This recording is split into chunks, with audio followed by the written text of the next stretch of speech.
It was a cycling trip. Steve's cycling coach has done it a number of years, and he suggested to Steve Samoa might be a really nice place to go. It was a nice way to get out into some nice warm weather out of New Zealand winter, so combining both a bit of cycling and a bit of sightseeing on a place we'd never been to. I've never been to Samoa before. The first 3 days were pretty relaxing. We just had a bit of a walk around the township. We went to a couple of the nice restaurants. So it really was relaxing, and the swimming pool at the resort where we were. To be honest, I don't really remember a lot of it because I've lost about a month because of my brain injury. They'd done some cycling in the morning and we'd stopped for a break. We were just starting the next leg of the cycling, so we had a rental car. I'd gone ahead with a couple of the others who also weren't riding, and we had stopped just to kind of watch the guys ride through. Steve came down to the bridge and he was coming across the bridge quite happily, and I have no recollection of what happened, but the person who was with me said from his memory Steve went like head over heels. All we know is that there was a very loud bang as Steve went over the front of his handlebars and then was lying in the middle of the bridge. The people that we were cycling with, good fortune probably, there were probably 5 doctors and at least 3 nurses as part of the group that were with us, and so they sorted Steve out, just checked vitals, kept him calm.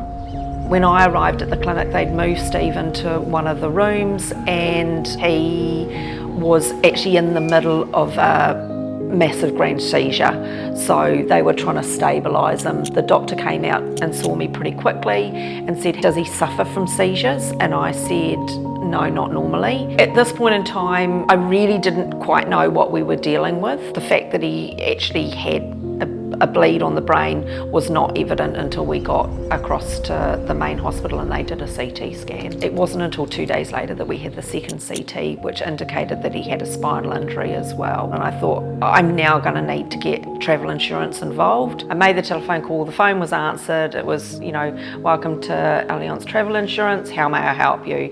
And literally from that point, the help just started.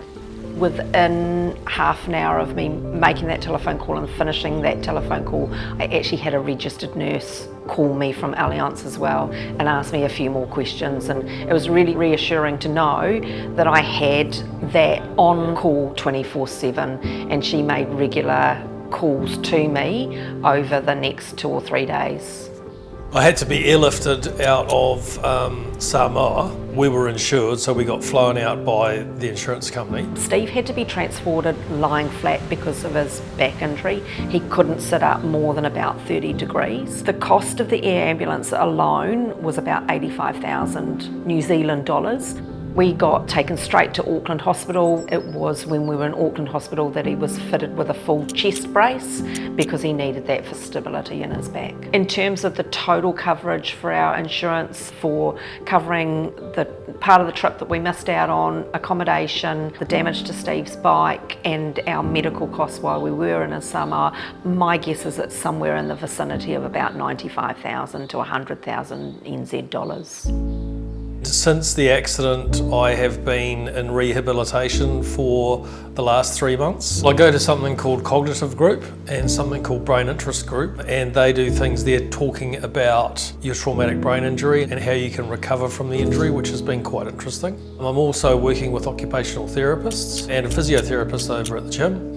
I'm really looking forward to getting home and being my own environment and getting my cat and my dog back in the house so we can be together and just share some time together. I plan to go back on my bike again, and Andrew and I have discussed it, and we definitely do plan to go back to Samoa again because we want to finish our holiday. To travel without travel insurance, I don't even think it matters where you're going. It's a must.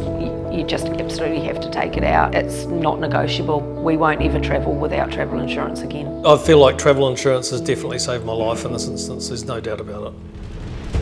No doubt.